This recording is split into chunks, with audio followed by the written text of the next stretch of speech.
He poured 2 glasses. November 9th, 1942, 6th Army Headquarters, Golubinka, Russia.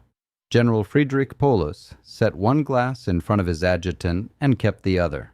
2 weeks, he said. By the end of November, we celebrate in Stalingrad. He was not guessing. He had the report in front of him. 90%. 90% of Stalingrad was in German hands. The central train station, taken 8 times, lost 7, taken again and held. The Red October steel plant, the Barakati factory, the rail yards, the riverbank. 90%. Paulus picked up his pen and wrote 4 words to Army Group B. The city will fall. He had been fighting for this city since August 23rd. 78 days. His army had destroyed 12 Soviet armies in this campaign alone, killed or captured more than 300,000 Soviet soldiers at Stalingrad, the finest army Germany put in the East, holding 90% of a Soviet city named after Stalin himself. 90%. He knew what that number meant. In Poland, in France, in Greece, in the opening weeks of Barbarossa. 90% meant the battle was over. The last 10% was mopping up. He sealed the report. He handed it to the courier. What Paulus did not know, what no one at 6th Army Headquarters had yet understood, was that 90% of Stalingrad was not 90% of the battle. It was the trap, and they had just walked all the way in. The number that mattered was not inside the city. It was on the steppe, the flat, featureless grassland stretching 300 kilometers north and south of Stalingrad. Perfect tank country, wide open and almost undefended. Holding that flank were not German divisions.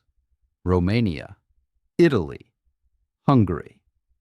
Allies sent to fill gaps in a line that stretched further than any army in history had been asked to hold. The Romanian Third Army, 150 kilometers of open steppe, 11 anti-tank guns per kilometer. Soviet doctrine called for 25. 11. When Soviet tank columns hit the Romanian line, those 11 guns per kilometer fired for approximately 4 minutes before they were overrun. 4 minutes was the life expectancy of a Romanian anti-tank position on November 19th. German intelligence had noticed this. The reports existed. They had been filed. They had reached Army Group B. Some had reached Paulus. He had read them. He had not reinforced the flanks. Because every German division was inside the city. Because 90% of Stalingrad required every man Germany had. There were no men left for the steppe. 8 days after Paulus sealed his report, Operation Uranus began.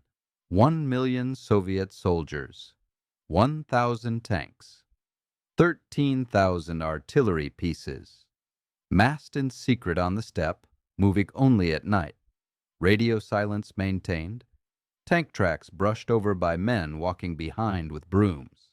The Germans had not seen them coming. The Romanian Third Army on the northern flank ceased to exist as a fighting force in 48 hours. The 4th Romanian Army on the southern flank followed within a day.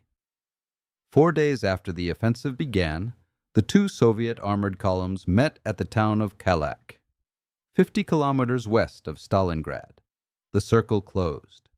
Inside the circle, the German 6th Army, 290,000 men, still holding 90% of Stalingrad, not beaten, not destroyed, surrounded by the city it had almost won. Paulus sent a message to Hitler's headquarters requesting permission to break out. Hitler's response arrived within hours. 6th Army will hold its position. Paulus obeyed. He was a soldier. He trusted the chain of command. He trusted Göring's promise, made 3 days later, that the Luftwaffe would supply the pocket by air. 300 tons per day. That was the minimum the army needed. Göring promised it. The Luftwaffe would deliver, on average, 90 tons. On the best days.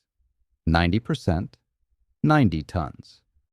Two numbers that seemed like victories and were not. This is the story of Stalingrad, the battle that Germany fought its way into, won its way into, and could not win its way out of. Stalingrad in 1942 was a 40-kilometer strip along the west bank of the Volga River. 40 kilometers long, 2 to 4 kilometers wide. Not a city in the European sense. A corridor. One side.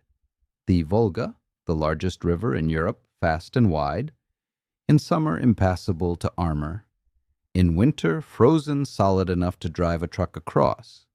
The other side, the German army. In between, nowhere to go. In between, the most industrialized stretch of Soviet territory on the Volga. The Dzerzhinsky tractor factory, 3 kilometers of assembly halls and workshops, converted before the battle to produce T-34s. The Red October steel plant, the Barricadi gun factory, massive complexes of reinforced concrete and steel framework, built to outlast anything the Russian steppe could throw at them. They would outlast the German army, too. Tanks are useless in cities, not less useful. Useless.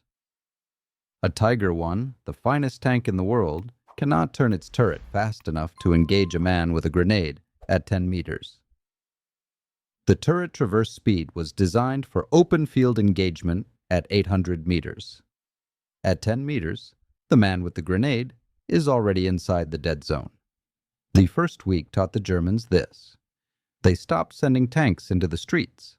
They started sending infantry. And Soviet infantry, in a ruined city, fighting room to room, was what Chuikov had been preparing for. General Vasily Chuikov, commander of the Soviet 62nd Army, the army defending Stalingrad. He was 32 years old. He had been demoted twice before this command. Failures in Finland, failures in China. He was given the 62nd Army in September 1942. It was down to 54 tanks and fewer than 90,000 men. He was told to hold a city that was already being taken. He had one idea. Hug them. Get so close to the German line that German artillery cannot fire without hitting German soldiers. Get so close that German air support cannot distinguish friend from enemy. Get so close that the advantage of German firepower, overwhelming in open ground, becomes a liability. At 300 meters, the Luftwaffe bombs German positions. At 30 meters, it bombs nothing at all. Chuikov called it the close combat method. The Germans had a different name for it. Rattenkrieg. Rat war. Every building a battle, every floor a front line. Every room negotiated by men with submachine guns, pistols, sharpened entrenching tools, at ranges where rifles were useless and artillery hit both sides equally. The German soldier who had swept across the Russian steppe in summer, fast, confident, with air cover and armor support, was now fighting for staircases. For one staircase, one landing, one doorway, at a rate of 200 meters of advance per day. On good days, sometimes less. The Mamayev Kurgan, the hill above the city that overlooked every position, the high ground every commander needed, changed hands 11 times in a single week. Germany captured it. Soviet forces retook it. Germany captured it again. 11 times. By November, the soil on Mamayev Kurgan contained more metal than earth. The Germans had a name for the buildings that could not be taken. Festungen, fortresses. Pavlov's house was one of them, a 4-story apartment building on the central square of Stalingrad. Sergeant Yakov Pavlov and a platoon of 25 men held it for 58 days. They knocked holes through the interior walls so defenders could move between floors without entering corridors. They mined the approaches. They dug anti-tank ditches around it. The building was attacked every day for 58 days. Every day it held. Chuikov would later say that more German soldiers died trying to take Pavlov's house than died taking Paris. The mathematics of Rattenkrieg favored the defender. An attacker clearing a building needs 3 to 5 men for every defender inside. Chuikov had fewer men, but he had shorter supply lines. The Volga. Every night, Soviet supply barges crossed the Volga under German fire. Ammunition, food, reinforcements. A constant flow from the eastern bank to Chuikov's shrinking perimeter. The Luftwaffe controlled the air above the river. The barges ran anyway. In the dark, in the fog. Some nights, in plain sight, flares lighting up the water, while German artillery walked shells across the surface, finding the barges by sound and by the white trails they left. The crews knew that some of them would not reach the western bank. They crossed anyway. 1 barge in 3 did not make it. 2 in 3 did. That was enough. Chuikov received reinforcements this way faster than he lost men. Not much faster, but faster. By October, the 62nd Army had been reduced to a perimeter less than 2 kilometers deep in places, a thin strip of rubble between the Germans and the river. The Germans were 30 meters from the Volga in some sectors, 30 meters from cutting off every supply line, every reinforcement route, every reason for the 62nd Army to still exist as a fighting force. They never crossed those 30 meters. This is what made Stalingrad different from every other battle Germany fought. The Germans were winning and losing simultaneously. Every meter they took inside the city was a meter more of rubble to defend. Every soldier they sent into Stalingrad was a soldier not watching the steppe. Every week the battle continued was a week Zhukov spent building something on the other side. Germany was consuming its strength in a city that consumed everything equally. Winner and loser alike. Chuikov knew this. Zhukov knew this. Stalin knew this. Paulus did not. What Paulus saw, 90%. Progress. Victory approaching. What Zhukov saw, 300 kilometers of exposed Romanian flank, and 1 million men he had not yet moved. The city was not the battle.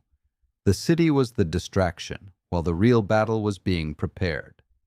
The question historians still debate: did Zhukov plan it from the beginning? Did he look at the German assault on Stalingrad in August, in September, while the Sixth Army was still fighting its way through the outskirts, and see not a battle to be won, but a trap to be set? The answer is almost certainly yes. Marshal Georgy Zhukov, Deputy Supreme Commander of the Soviet Armed Forces, the man who had stopped Germany outside Moscow in December 1941, when the Wehrmacht was 12 kilometers from the Kremlin, and everyone in the world except Zhukov believed Moscow would fall. He had a way of seeing battles not as they were, but as they would become. In September 1942, while Paulus was fighting his way into Stalingrad block by block, Zhukov presented Stalin with a plan. Not a plan to hold the city, a plan to use it, the city as bait. Every German soldier who went into Stalingrad was a soldier not defending the flanks. Every tank sent into the rubble was a tank not covering the steppe. Every week, Germany spent clearing the Red October plant room. By room was a week Zhukov spent building something on the other side. He called it Operation Uranus. The concept was simple. Let Germany take the city. Let them send every division they have into the street fighting. Let them bleed. Let them tire. Let them write reports about 90%.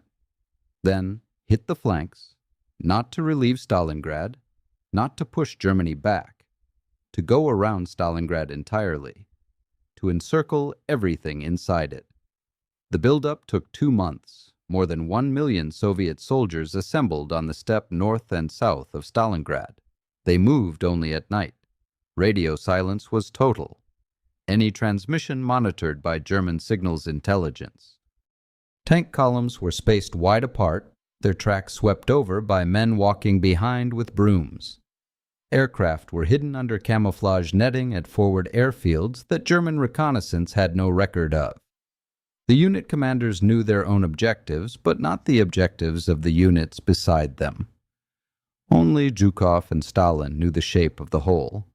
German intelligence detected fragments, unusual traffic on roads north of the city, changes in Soviet radio patterns. A Romanian officer who reported that his forward post could hear tank engines at night. The reports were filed. Some reached Paulus. He read them. He did not change his assessment. He could not imagine the scale of what was being prepared. No one on the German side could. The Soviet Union had never done this before. November 19th, 1942. 0730 hours. The Soviet artillery opened fire along the northern flank. 3,500 guns simultaneously. More shells in the first hour than Germany had fired in the entire campaign in France. The Romanian Third Army holding the northern flank had 20 artillery pieces per kilometer of front. The Soviet assault came with 60 per kilometer. 3-1 in artillery. 10-1 in tanks. The Romanian positions had been designed for defense against infantry. What arrived was armor. The first Romanian anti-tank positions were overrun before their crews could fire a second volley. In 48 hours, the Romanian Third Army ceased to exist as a fighting force. 200,000 men. Dead, captured, scattered across the steppe. The following day, Soviet armored columns punched through the southern flank as well. The 4th Romanian Army, gone in 36 hours. 4 days after the offensive began, the two Soviet armored spearheads met at the town of Kolak, 50 kilometers west of Stalingrad. One column coming from the north, one from the south. They made contact at an intact bridge over the Don River that Soviet scouts had captured before dawn, preventing the Germans from blowing it. The circle closed. Inside it, the German Sixth Army, 290,000 men, 24 generals, field artillery, armor, supplies for a campaign that was supposed to have ended in October, still holding 90% of Stalingrad, surrounded by the city they had almost taken. The irony was not lost on Zhukov's men.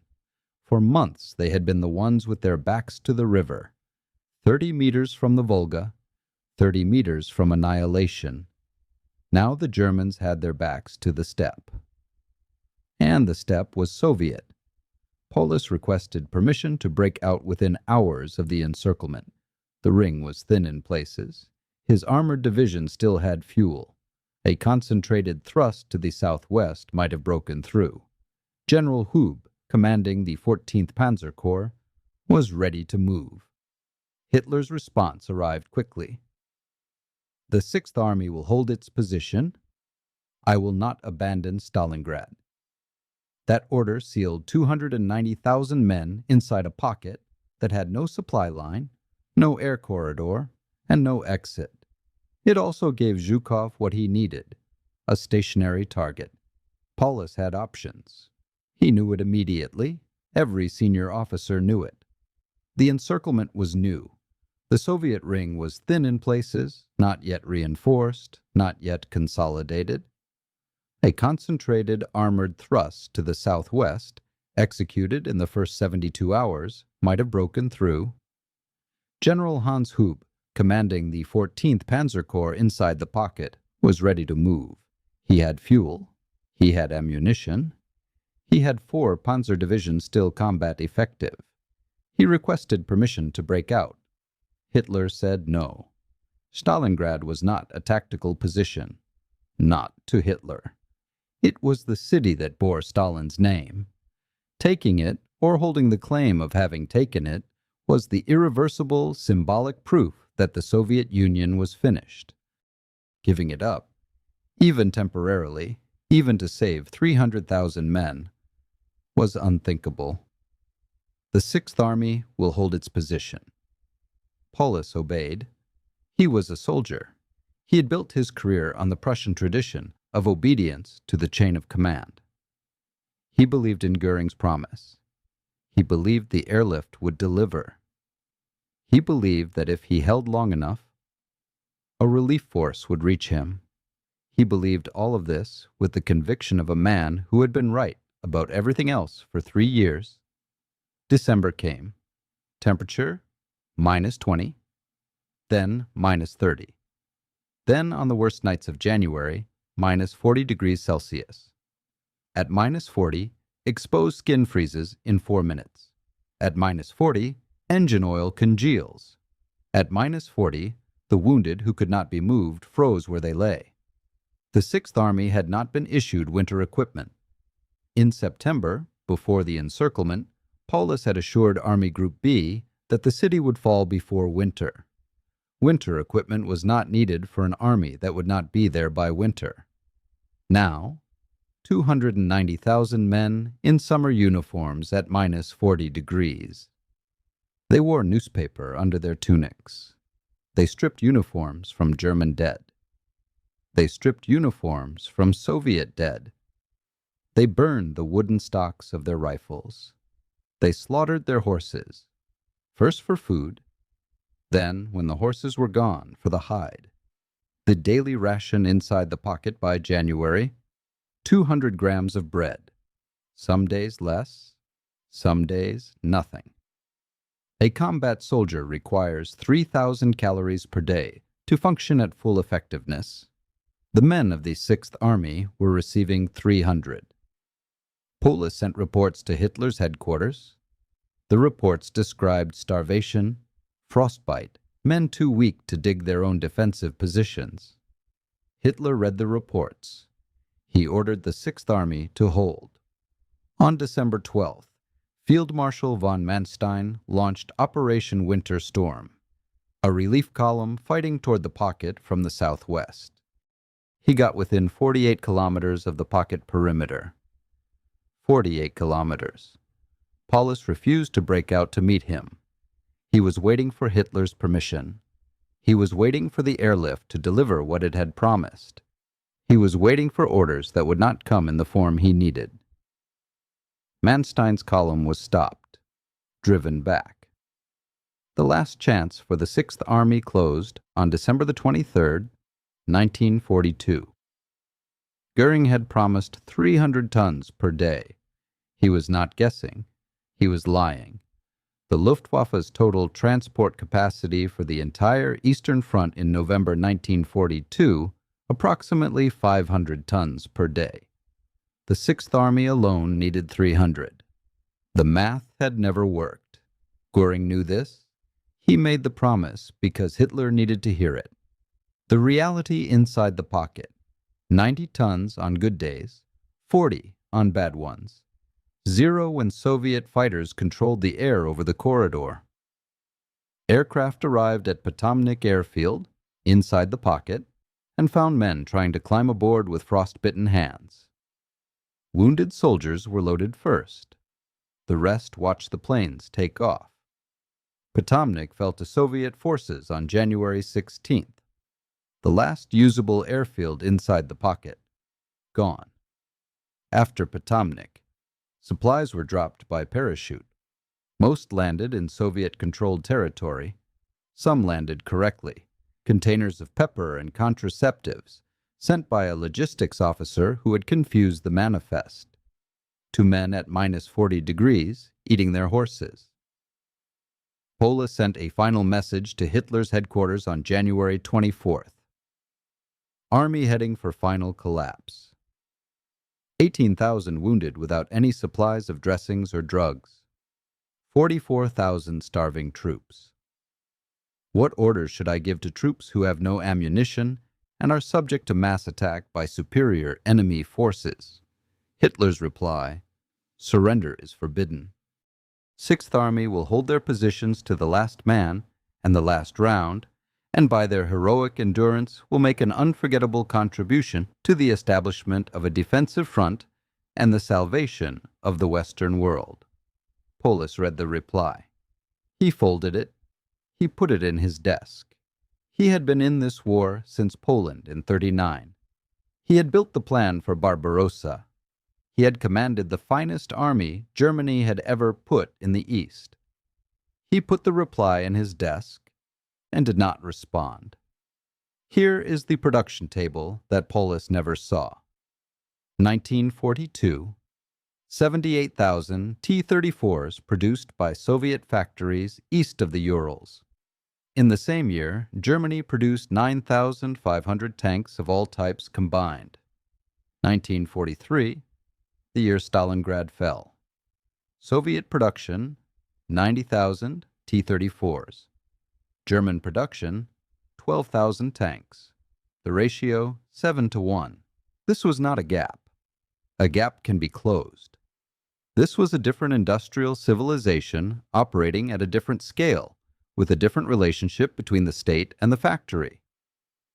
And the German war planners had based their strategy on the assumption that it would run out before they did.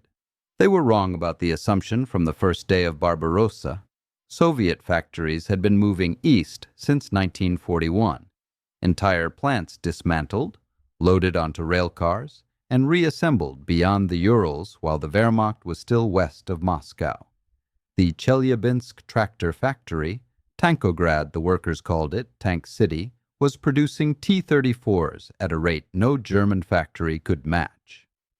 The Dzerzhinsky tractor factory in Stalingrad itself, the one German soldiers were fighting through room by room, was producing T-34s until October of 1942. Until German soldiers were in the building itself, fighting on the floor above the assembly line, workers still welding armor on the floor below. This is the image that military historians return to when they describe the Industrial War. A worker in a Stalingrad factory welding a tank hull while a battle is fought above him. He does not stop. The tank goes to the front. American production, the factor Germany never calculated, Lend-Lease.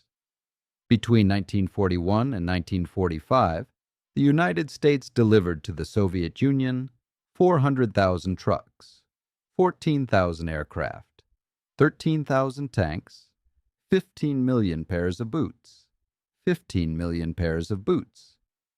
The Red Army walked to Berlin. It walked in American boots. The trucks mattered more than the tanks. Soviet tank production was limited not by steel or workers, but by logistics. How fast could ammunition reach the front? How fast could fuel move forward? How fast could casualties be replaced?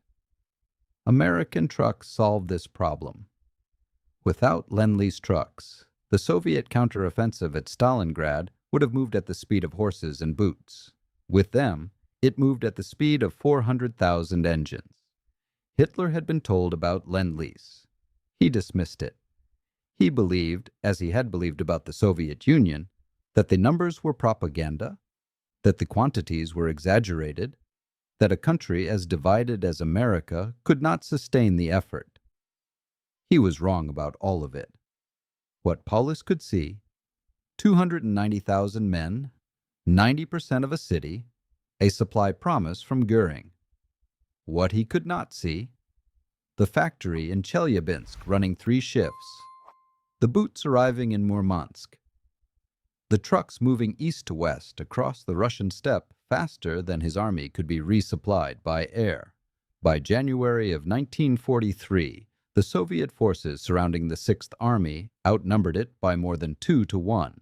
In armor, 5-1. In artillery, 7-1.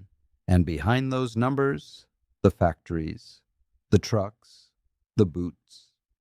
The industrial capacity of 2 continents aimed at one army in one ruined city in one frozen winter. Germany had built the finest individual weapons of the Second World War.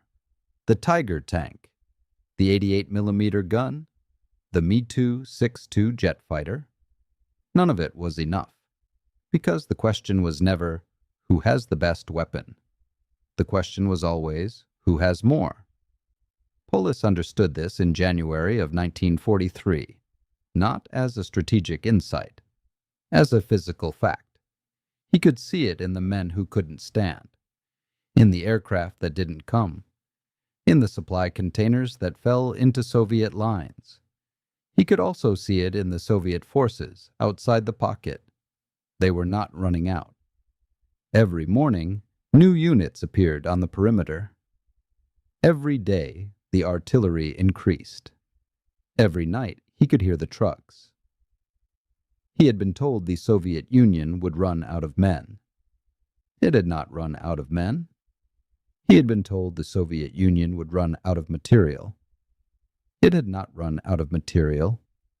He had been told that one more winter, one more offensive, one more city, and the Soviet Union would negotiate.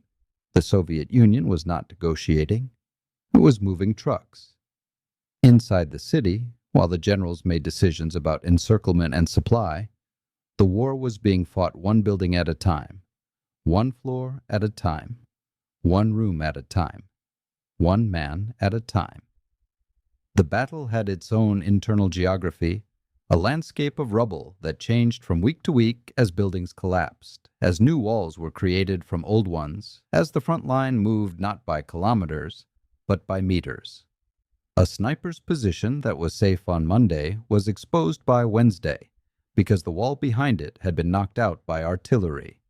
Vasily Zaitsev, born in the Ural Mountains, the son of a hunter. He had learned to shoot tracking elk across the taiga. Patience measured in hours, stillness measured in cold, the shot measured in one breath. He brought all of it to Stalingrad. 225 confirmed kills in the rubble of Stalingrad, not 225 in the war. In Stalingrad, in one city, in one winter. The Germans sent their own expert, Major Erwin König, head of the Berlin Sniper School, specifically to find and eliminate Zaitsev. This was the measure of the problem. Germany sent the man who trained its snipers to deal with a Soviet hunter from the Ural Mountains. The duel lasted days. Zaitsev knew a German expert had arrived. He could sense the change in how the German positions used cover. More careful, more disciplined, more patient than an ordinary soldier. He began hunting the hunter. He found König under a sheet of corrugated metal near the main railway station, a position offering a clear view of the Soviet lines. A slight movement, the glint of a scope catching the morning light. Zaitsev waited. He had learned patience hunting elk in the Urals before the war. He fired once. König was dead. The duel was over. The sniper from the Urals had outlasted the director of the Berlin Sniper School. But Zaitsev was not the story. Zaitsev was the symptom.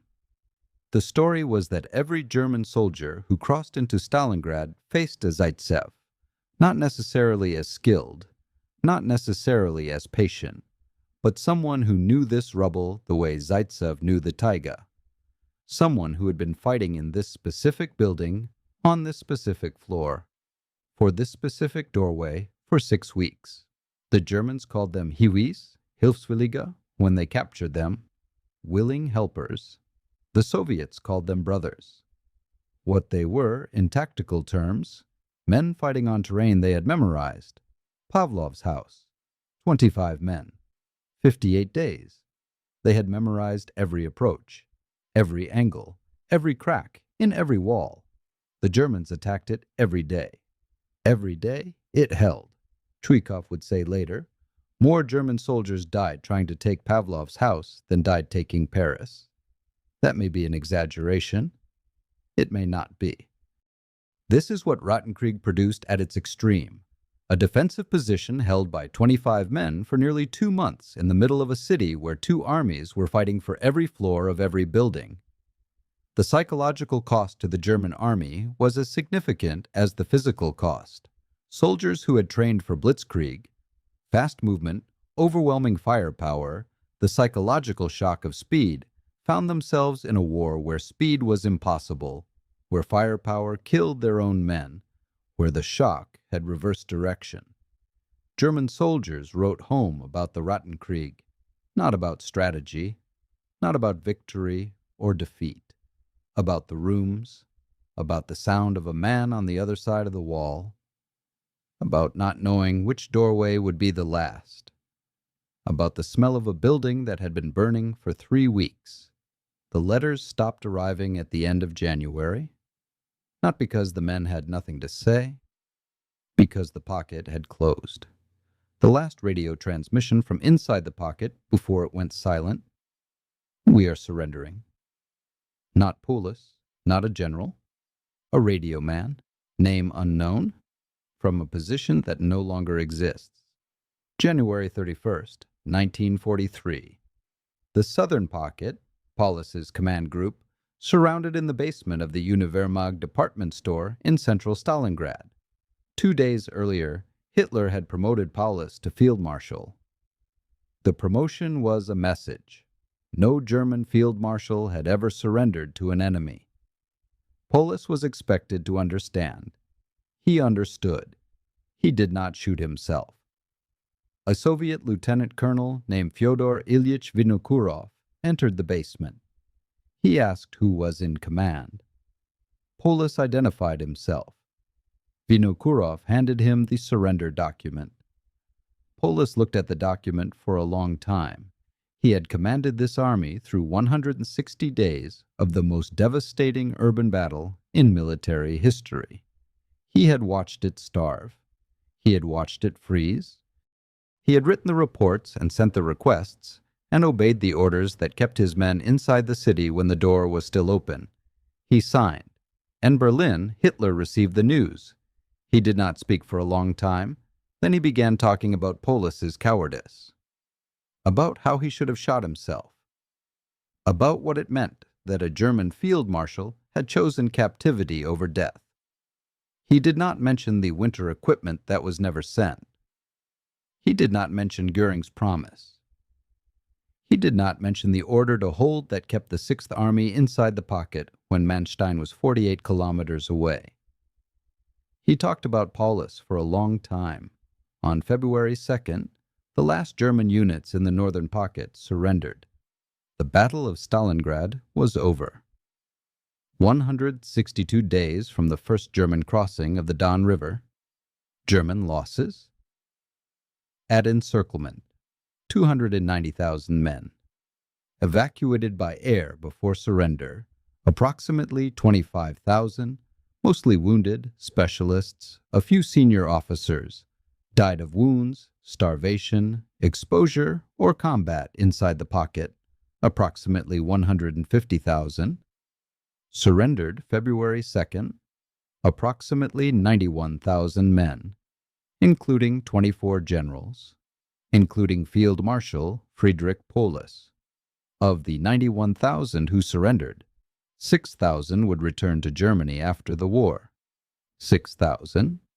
The others died in Soviet captivity, of typhus, dysentery, malnutrition, and the same Russian winter that had stopped Napoleon 130 years earlier. Soviet losses at Stalingrad: 478,000 dead, 650,000 wounded. Total, over 1 million casualties.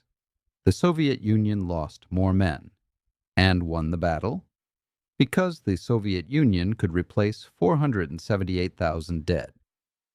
Germany could not replace 290,000 encircled.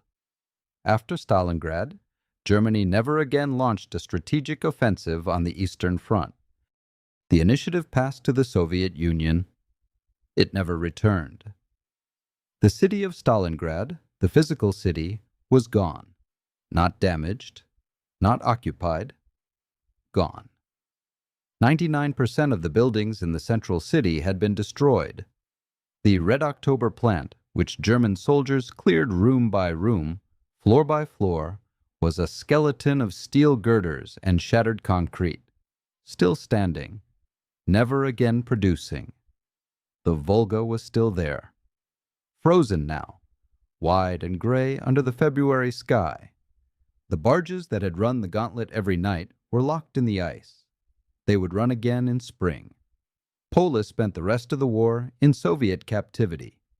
He joined the National Committee for a Free Germany, a Soviet-backed organization of German officers and soldiers opposed to Hitler. He made radio broadcasts. He signed statements. He became, in the eyes of the Nazi government, a traitor. In his own eyes, he was doing what he should have done in November of 42, following the logic of what he could see, rather than the orders of what he could not. He was released in 1953. He returned to East Germany. He died in Dresden in 1957. He was 66 years old. He never publicly expressed regret about the surrender. He publicly expressed regret about the decision to hold the 2 glasses of wine, November 9th, 1942. 2 weeks. By the end of November, we celebrate in Stalingrad. He believed it when he said it. He had the report. He had the number. He had 78 days of the finest army Germany had ever built, 90%. In Volgograd, the city that was Stalingrad, there is a monument on Mamayev Kurgan, the hill that changed hands 11 times in 1 week, the hill where the soil contained more metal than earth. The monument is called The Motherland Calls. A woman, 85 meters tall. The largest statue in the world when it was completed in 1967. She holds a sword. She is facing west. He has been facing west since 1967, toward where the 6th Army came from, toward where the Romanian armies had held the flanks for 4 minutes, toward where Manstein's column had stopped 48 kilometers short. Inside the monument complex, the Hall of Military Glory, a circular room, eternal flame in the center. On the walls, 34 mosaic panels, each containing the names of soldiers who died in the battle. 7,000 names. Only 7,000 out of 1,200,000 Soviet dead. The wall could not hold them all. Beneath Mamayev Kurgan, the remains of soldiers are still being found. Every year, construction workers, farmers turning their fields, children playing near the river, they find helmets, rifles, boots, and what is inside the boots. Every year, the city rebuilt itself. Slowly, from the skeleton of what remained. The Volga is still there. The factories rebuilt. The tractor plant, which produced T-34s while German soldiers fought above it, produced tractors again by 1946. The Dzerzhinsky factory is still operating today. The building where the battle was fought, the same walls, some of them, still standing, still working. A factory that survived what nothing else in the city survived. Pavlov's house is still standing. On the wall, there is a plaque. It says the building was defended for 58 days. The building is an apartment block again. People live in it. In Bovington, England, the Tank Museum, there is a Tiger one. Serial number 131. Captured in Tunisia, 1943. On certain days, they start the engine. The Maybach 12-cylinder turns over. The sound fills the building. That Tiger never reached Stalingrad. Most Tigers never reached Stalingrad. The factories could not build them fast enough. In a museum in Volgograd, there is a piece of the wall from Pavlov's house, behind glass. On the other side of the glass, school children on a field trip, looking at the piece of wall. They were born 80 years after the battle. The Volga runs past Volgograd the same way it ran past Stalingrad. Fast, wide, the largest river in Europe. In summer, impassable to armor. In winter, frozen solid enough to drive a truck across. The barges still run, not under artillery fire, not in the dark, not with 1 in 3 not making it, just barges. On a river. In a city that used to be called Stalingrad. Paulus sealed his report on November 9th, 1942. He poured 2 glasses. He said 2 weeks. He was wrong about the 2 weeks. He was right about everything he could see. the 90%, the kill ratios, the 78 days of progress. What he could not see? The steppe, the Romanian line, the million men Zhukov had not yet moved, the factories east of the Urals, the trucks arriving from America, the boots. He could not see any of it. And that was the mistake. Not the tactics, not the courage, not the soldiers. The mistake was the limit of what he was allowed to see. 90%. That was the number. The number Paulus circled. The number he used to pour 2 glasses and say, 2 weeks. 90% of a city that stretched 40 kilometers along a river that the German army could not cross. 90% of a city that had converted its tractor factory to produce T-34s and was still producing them while German soldiers fought on the floor above. 90% of a city that had a general who understood that the closer you were to the enemy, the less he could kill you. 90% of a city that had a river behind it, and behind the river, a factory, and behind the factory, another factory, and behind that, America. Germany asked the right question in 1941. Can we take the Soviet Union before its industrial capacity comes fully online? The answer was no. Germany did not know this until Stalingrad. The Soviet Union had been told by every Western military analyst in 1941 that it would collapse within 6 weeks. It did not collapse within 6 weeks. It evacuated its factories. It built them again east of the Urals. It produced more tanks than Germany produced all year. It collapsed in the direction of production. Stalingrad was not the turning point in the sense that it changed the outcome of the war. The outcome of the war was determined by what the factories could produce. Stalingrad was the turning point in the sense that it was the first moment Germany could no longer avoid knowing this. 290,000 men. 6,000 returned. The Romanian soldiers who held the flanks for 4 minutes, no one knows how many died. The Romanian government had been promised that the flanks would be reinforced.